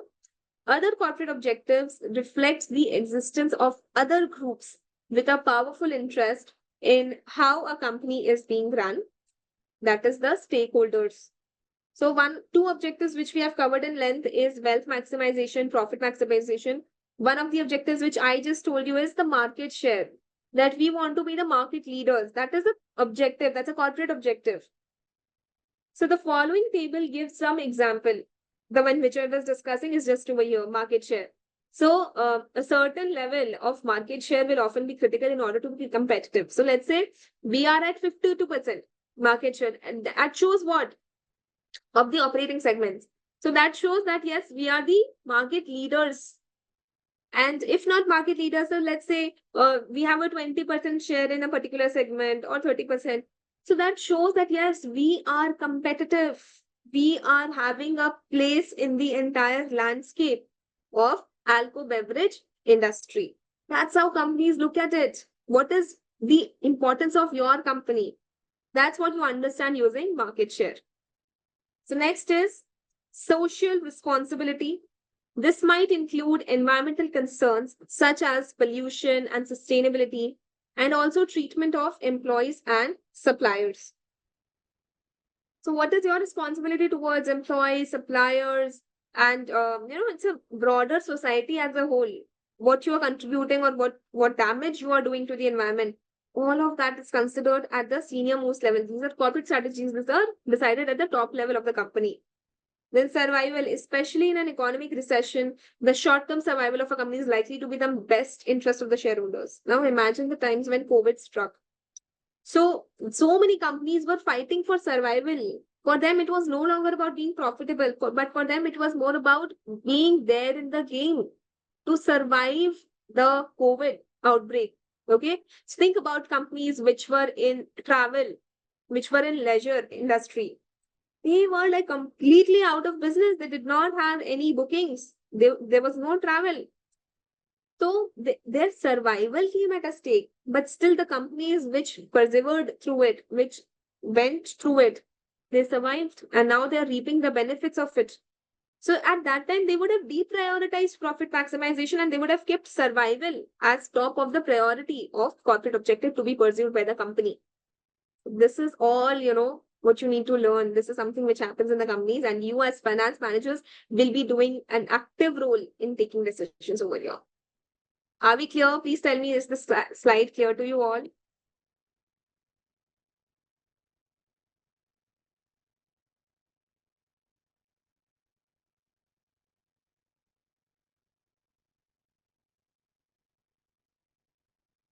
All right, perfect. Okay. So, what we'll do now, we'll wrap up here for the day because the next slide is going to take some time. So, in the next slide, we are going to discuss about the relationship of corporate objectives with the financial objectives. Okay. So, yesterday only, like I was mentioning now, actually, I have a planned travel on this Thursday, Friday. So, we'll not be having class on Thursday, Friday morning. Can we do this a missed class on Sunday? Like, let's say from 4 to 8 in the evening. So we'll be missing out on 2 classes. No? So can we do, so it's okay, even if we don't do it, but it's like, since we are missing out in this week, can we do it on Saturday, Sunday, not Saturday, Sunday 4 to 8. Can we do that, everyone?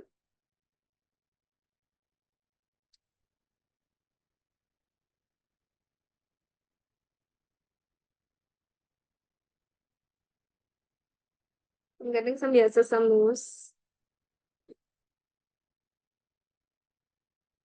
Actually, evening, okay, something like that. All right, then, let's not do it. Then I'm getting some reasons for not doing it.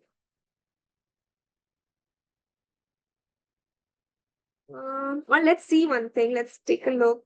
Because the thing is, if you miss that class, next class will be on Monday, then you'll not get the time to watch the recording also.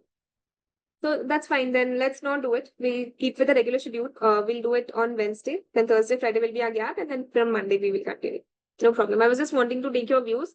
It's okay. We'll get the time to do it again in the future.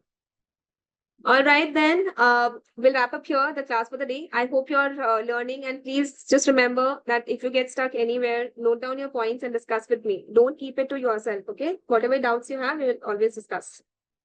All right, thank you so much for joining in. Bye-bye, and please take care of yourselves. Thank you.